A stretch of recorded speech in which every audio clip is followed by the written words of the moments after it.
हे बघ ग्रॅनी आजी, इथून पुढे मला येडपट इडियट हे असे शब्द वापरायचे नाही.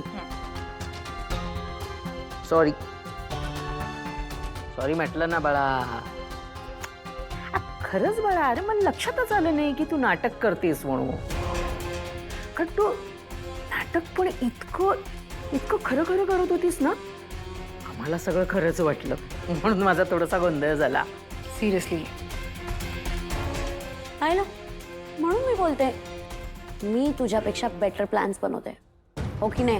बस हा विषय इथेच पुरे. ओके. आई थोडी गावाला गेलीस, तिथे काय झालं काहीच ते सांगितलंस. सांग ना. हे घे चहा पीत पीत सांग. बर हो, चहा घेता घेता सांगते. काय झालं माहितीये का, म्हणजे मी त्या कमळीच्या गावी गेले ना, तिच्या गावी तिचं कोणीही नाही. खरंच म्हणजे ती ज्यावेळेस मुंबईला निघून आली ना, त्याच वेळेस तिची आई सुद्धा तिथून निघून गेलेली. तीही नाहीये तिकडे. आणि दुसरा एक मुद्दा असा, म्हणजे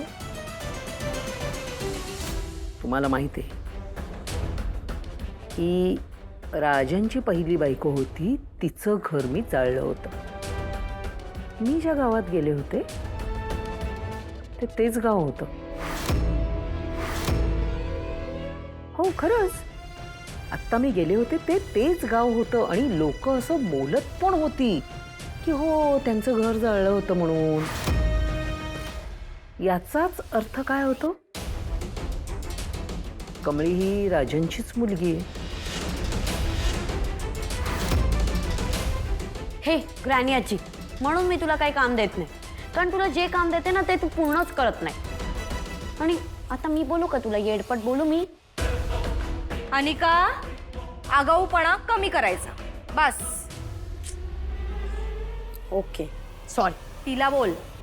तेच ते. ग्रॅनी आजी, पण तू प्लीज लवकर शोध काढ ना. ती सरोज कमीची आई आहे की गौरी? चालू आहे माझा तोच प्रयत्न चालू आहे. तू काही एक काळजी करू नको, मी त्याच मार्गावर आहे, कळलं? चला मी तर येते, मला कॉलेजमध्ये खूप इम्पॉर्टंट काम आहे. हो, कॉफी तर पिऊन जा. नाही, मी कॉलेजला पे. अगं अशीच गेली. हो हो, नाही म्हणजे तुम्ही आत्ता मला सगळे प्रोफाईल्स पाठवले तेच बघते मी. पण माझी जरा एक रिक्वेस्ट होती. तुम्ही इनामदारांच्या घराण्याला शोभणाऱ्या मुली असल्या तर बरं होईल नाही का? हो हो, नाही नाही, त्या गोष्टीची मला अजिबात भीती नाही आहे. जी मुलगी आम्ही पसंत करू, ऋषी त्याच मुलीशी लग्न करेल. हां हां. मॅडम, मी जरा देवळात जाऊन येतो. बरं बरं बरं.